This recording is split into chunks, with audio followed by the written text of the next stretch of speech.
क्या अनिका का सच आएगा रोहित मारवा के सामने? क्या आखिरकार कुणाल पहचान ही जाएगा अनिका को? और क्यों कर रही थी कामिनी अनिका को ब्लैकमेल?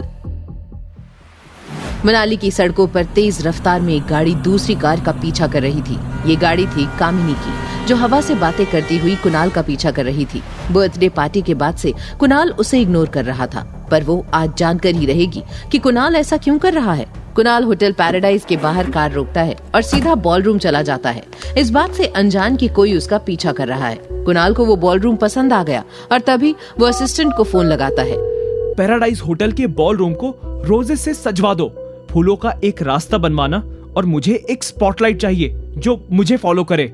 जब मैं अपनी लेडी को गुलदस्ता दूंगा तब हम दोनों पर फूलों की बारिश होनी चाहिए और उस पर सारी लाइट्स हम दोनों पर होनी चाहिए। कुणाल बॉलरूम के एक स्टाफ मेंबर को बुलाकर उसे पैसे देकर एक काम करने के लिए कहता है। कामिनी ये देखकर गुस्से से पागल हो जाती है। उसे डर था कि कहीं कुणाल अनिका का सच तो नहीं जान गया। पर क्या था वो काम जो कुणाल ने स्टाफ को करने के लिए कहा? कुणाल अपना फोन निकालता है और उसमें से अनिका की फोटो स्टाफ मेंबर को दिखाता है। ये है रागिनी, तुम्हें बस पता लगाना है कि ये किस रूम में रुकी है, और जैसे ये मिल जाए उसे ये लेटर दे देना। आप फिक्र न करें सर, आपका काम हो जाएगा। कुणाल वहाँ से निकल जाता है और कामिनी इस सोच में थी कि कुणाल ये सब क्यों कर रहा है, और तभी उसके फोन पर कुणाल का मैसेज आता है। आज शाम 6 बजे होटल पैराडाइज आ जाना, एक सरप्राइज है। मैसेज पढ़कर कामिनी खुशी से पागल हो जाती है। कुणाल ये सरप्राइज उसके लिए प्लान कर रहा था। क्या वो उसे प्रपोज करने वाला था? ये सोचकर कामिनी बहुत खुश थी, पर इस सब से पहले उसे कुणाल की शर्त माननी थी। वो थी अनिका की फार्मा कंपनी को उसे कुणाल को देना था। वो तुरंत ही अनिका को फोन लगाती है। तुम्हें जितनी कीमत चाहिए मैं देने को तैयार हूँ, पर मुझे वो फार्मा कंपनी चाहिए आज ही। तुम जितना पैसा चाहते हो मैं उसका दुगना दूंगी। मैं जितना कमा लेती हूँ उतने में मैं और मेरी बच्ची खुश हैं। इससे ज्यादा ना मेरी ख्वाहिश है ना ही जरूरत। अनिका ये कहकर फोन रख देती है, पर उसकी मुसीबतें कम होने का नाम ही नहीं ले रही थी। वहीं दूसरी तरफ रोहित मारवा भी कम परेशान नहीं था।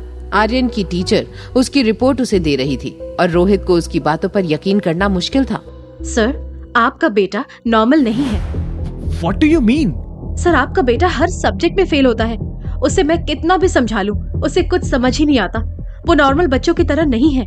ये सब सुनकर रोहित सन रह गया और तभी उसके फोन पर उसकी मोबाइल कंपनी के IT हेड सैम का कॉल आया और उसकी बातें सुनकर रोहित के होश उड़ गए। सर, डॉक्टर अमृता इस वक्त आपके होटल यानी होटल पैराडाइज में ही है।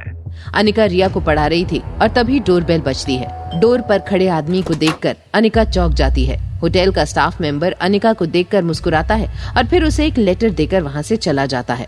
अनिका लेटर खोलती है और हैंडराइटिंग देखकर अनिका पहचान जाती है कि ये कुणाल का लेटर है। कामिनी की बातों से अनिका पहले से ही परेशान थी और इस लेटर ने तो अनिका की मुसीबतें और बढ़ा दी थी।